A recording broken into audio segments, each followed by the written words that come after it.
Welcome to day 54 out of 100. आज मी तुम्हाला छान अशी कस्टर्डची रेसिपी बनवायला शिकवणार आहे. 1 वाटी रूम टेम्परेचरला असणारं मी दूध घेतलेलं आहे आणि त्याच्यामध्ये 4 चमचे ही कस्टर्ड पावडर मस्त ढवळून घेतली. अगदी तशीच जशी दुसरे लोक आपल्या आयुष्यात ढवळाढवळ करतात, कारण यामध्ये लम्स नाही राहिल्या पाहिजे म्हणून. आता मी इकडे अर्धा लिटर दूध गॅसवरती गरम करायला ठेवले. आपल्या चवीनुसार याच्यामध्ये आपण साखर टाकायची आहे आणि ह्या दुधाला उकळी आल्यानंतर थोडं थोडं करत त्याच्यामध्ये हे कस्टर्ड मिक्स करायचे, नाहीतर त्याच्या गाठी गाठी होता. आई इकडे मला डाळिंब सोलून देतीये. सगळ्या कामाला लावते.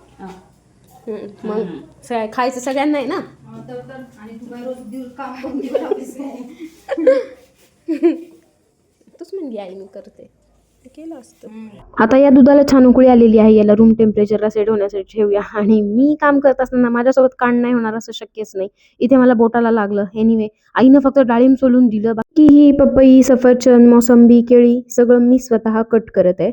आणि हे सगळं कट करून झाल्याच्या नंतर ना आपल्याला त्या रूम टेम्परेचरला आलेल्या कस्टर्डमध्ये हे फ्रुट्स ॲड करायचे आहेत. आणि तुम्ही बघू शकता आता हे कस्टर्ड जरासं घट्ट झालेलं आहे आणि खूप यम्मी लागतं हे खायला. माझं तर हे फेवरेट आहे. एक्स्ट्राचं डाळिंब मी साईडला काढून ठेवलं आणि आता चला आपण याच्यामध्ये फ्रूट मिक्स करून घेऊया. आणि एवढं सगळं लागल्यानंतर ना आईनं मला धमकी दिलेली होती की निकिता, जास्त अति काम वाढवून ठेवू नको, एक सुद्धा काम तुला धड करता येत नाही असं. आता जर जास्त दुखापत करून घेतलीस ना तर मीच फटके देईल तुला, अशी धमकी माझ्या आईनं दिली मला. बिचारी मी.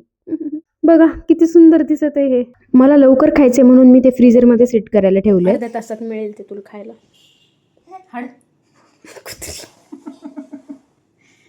अगं थंड होईल ना मग. आता ते फळं टाकले तर रूम टेम्परेचरला आत्ताच आलं ते. रात्री दुपारी 4 वाजल्यापासून तू बनवतेस कस्टर्ड. बनवायला मी घेतलंच नव्हतं दुपारी 4 वाजल्यापासून. मग काय केलं होतं ते? पपई कशाला कट केली होती? म्हणजे तेव्हापासूनच बनवत होतीस ना? बनवायचं होतं पण नंतर मग video editing is most important, ते करायचं होतं. मग काय उपयोग नाही कढी बनवायला तास लावणारी. बर, म्हणजे एवढं छान रेसिपी आयती वायती खायला बनवून द्या ती द्या. आणि वरून बोलणे पण. हो हो, 10 तासांनी.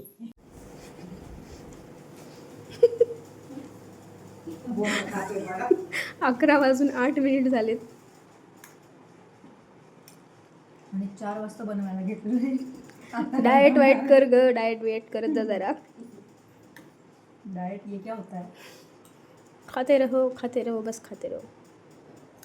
माझ्यासाठी एखादं वाटी काढून ठेवायचं. अरे हा, पातेलं पण ठेवले. हे जितकं दिसायला सुंदर दिसत आहे ना तितकंच खायलाही खूप टेस्टी झालेलं आहे. कसं झालंय सांगितलं नाहीस. छान, उत्तम. जरा लवकर मिळालं असतं तर बरं झालं असतं. माझ्या बहिणीची माझी अशीच मस्ती चालू असते. आम्ही एवढ्या मोठ्या झालेल्या आहोत तरी भांडण करतो. पण ठीक आहे, बहिणींमध्ये असं चालूच असतं. तुम्हीही नक्की ट्राय करा, तुम्हालाही खूप आवडेल. आमच्या घरी तर सगळ्यांना आवडलंय.